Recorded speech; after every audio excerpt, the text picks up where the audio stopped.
Refondation. Mun ji an ce za a buɗe makarantar fasaha da kimiyya a Nijar.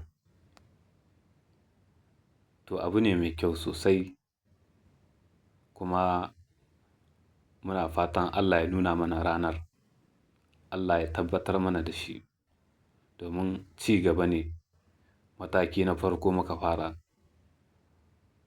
Ƙarin shawara daga ni Suleiman. Inganta karatu a Nijar abu ne mai muhimmanci sosai, tunda in dai har muna so ƙasarmu ta kasance ta tsaya da ƙafafunta ba tare da dogaro da wasu ba, to shi ne mu fara daga ƙasa-ƙasa. Makarantunmu na college sai an musu gyaran fuska, an cire wasu abubuwan marasa muhimmanci, domin akwai waɗanda suka fi muhimmanci, waɗanda za su tallafa wa ƙasa, kuma su ne foundation da ke gina ƙasa ta tsaya da ƙafafunta.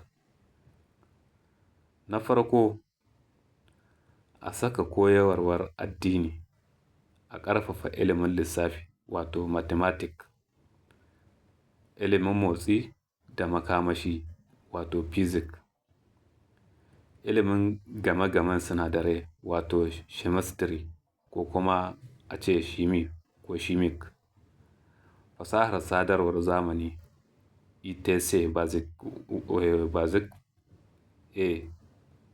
haka dai na san shi, ETC basic computer. Waɗannan su ne tushen kimiyya da fasaha. A gina Centre de Recherche inda ɗalibai za su rinƙa bincike, sit da test, wuraren gwaje-gwaje, domin karatu kaɗai babu gwaji ba za a taɓa kawo wani ci gaba ba. To ta ya ne za mu fara gwadawar?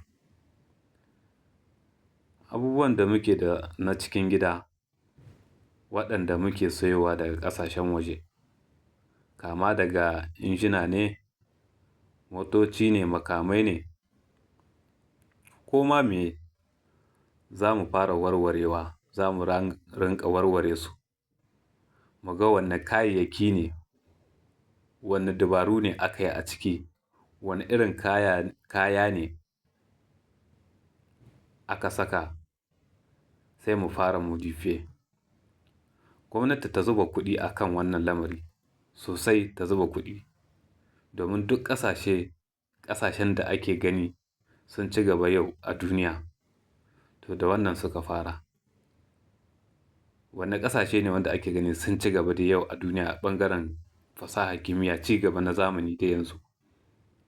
Ga su nan irin su China, Korea, Iran ne, to da wannan suka fara. Iya wannan kaɗai gwamnati ta zuba kuɗi, ta ba da shekaru 5 zuwa 10, za a ga sakamako mai kyau. Ƙarin ilimi mai zurfi kuma idan ana so, duk waɗanda suka samu digiri na master a tura su ƙasashen waje su ƙara karatu, kamar ɓangaren mechanical engineering da electrical engineering, computer engineering da aerospace engineering da material engineering, computer software. Kaga waɗannan idan aka samu injiniyoyi a kansu, to kuma shi kenan babu wani abin da za mu nema, sai dai mu zo kawai mu ci gaba da gwaje-gwaje. Wannan kaɗai za su tado Nijar ta je matakin da ba a taɓa tunani ba. Shin me za su koya a wannan ɓangarorin da na zano? Zan yi bayani a kai. Zan yi bayani a kan kowanne daki-daki. Shi mechanical engineering da shi zan fara dai, domin shi kaɗai bayanan shi suna da yawa.